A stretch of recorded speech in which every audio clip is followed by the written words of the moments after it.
হ্যাঁ, আপনারা ইতিমধ্যে হয়তো জেনেছেন যে গতকালকে সন্ধ্যার দিক থেকে কিন্তু মানে দুপুর থেকেই আমরা এটাকে কর্ডন করে রেখেছি, কারণ ভিতরে বিস্ফোরক, বিভিন্ন ধরনের প্রশিক্ষণ সরঞ্জামাদি সহ এক্সপ্লোসিভ এগুলো আছে।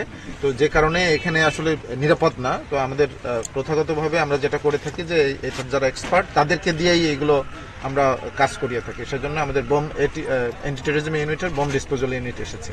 ঠিক আছে, তো তারা কাজ করছে। সব শেষ হওয়ার পরে তখন আমরা বলতে পারবো যে আসলে কি বিষয়। কতক্ষণ সময় লাগতে পারে আপনাদের এই অভিযান? এটা তো আসলে বলা যাচ্ছে না। এটা আজকে মানে পুরো দিনটাই লাগতে পারে, কারণ হচ্ছে যে এটা খুব কেয়ারফুলি বিষয়গুলো হ্যান্ডেল করতে হয়, যেহেতু যে কোনো সামান্য একটু ভুলের কারণে কিন্তু এক্সপ্লোশন হতে পারে, যেখানে মানে জীবনের সংশয় হতে পারে। তো এই বিষয়গুলোকে মাথায় রেখে তারা তাদের যে কাজের যে একটা ধারা আছে সেইভাবে তারা কাজ করছে।